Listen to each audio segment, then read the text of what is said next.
ఈరోజు ప్రార్థన. ప్రేమ కనికరము కలిగిన ప్రియ మా పరలోకపు తండ్రి, మీ ఘనమైన నామమును బట్టి స్తోత్రములు ప్రభువా. గడచిన కాలమంతా మమ్మల్ని కాచి కాపాడి నూతన సంవత్సరంలో 6వ నెలలో 19వ తారీఖు వరకు సజీవుల లెక్కల్లో ఉంచిన మా తండ్రి, మీకు స్తోత్రములయ్యా. ఈరోజంతా కోడి పిల్లలను తన రెక్కల చాటున భద్రపరిచిన రీతిగా, పక్షిరాజు తన రెక్కల మీద తన పిల్లలను మోసిన రీతిగా మీ సిలువ రెక్కల చాటున మమ్మల్ని భద్రపరిచి, మీ రెక్కలతో కప్పి, మీ రెక్కల కింద మాకు ఆశ్రయం కల్పించి, మీరే మాకు అండగా, కొండగా, కోటగా, ఆశ్రయ దుర్గముగా ఉండి తండ్రి, ఈ రోజంతా మాకు కావలసిన అనుదిన ఆహారం, అనుదిన దీవెనలు, అనుదిన క్షేమమును, అనుదిన ధనాకారమును, అనుదిన ఆయుష్ను, ఆరోగ్యమును, బలమును, శక్తిని, స్వస్థతను, గాలిని, నీరుని, వసతిని, వస్త్రధారణ దయచేసి, అనుదిన రాకపోకల్లో కాపుదల, భద్రత దయచేసి, ఇది మొదలుకొని యెహోవాని రాకపోకల యందు కాపాడుననే వాగ్దానాన్ని మా పక్షంగా మీరు నెరవేర్చి తండ్రి నాయన.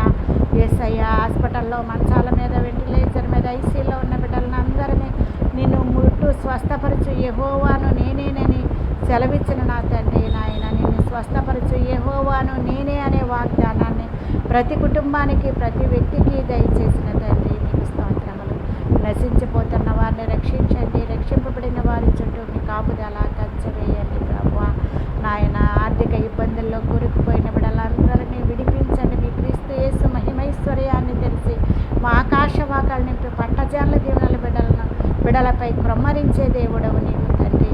అలాగే నాయన, మరి గృహాలు లేని వారికి గృహాలు దయచేయండి, అన్నవస్త్రాలు లేని వారికి అన్నవస్త్రాలు దయచేయండి, సంతానం లేని వారికి సంతానం దయచేయండి, గర్భిణీ స్త్రీలకు సుఖమైన ప్రసూతిని దయచేయండి, కోట్ల చుట్టూ, దేశాల చుట్టూ తిరుగుతున్న బిడ్డలకు న్యాయమును చేకూర్చండి నాయన. మా గ్రామాలను, పట్టణాలను, జిల్లాలని, రాష్ట్రాలని, ప్రదేశాలని, భూదిగంతని వాసులందరినీ కూడా రక్షించమని యేసు నామములో ఈ ప్రార్థన మీకు సమర్పించుకొని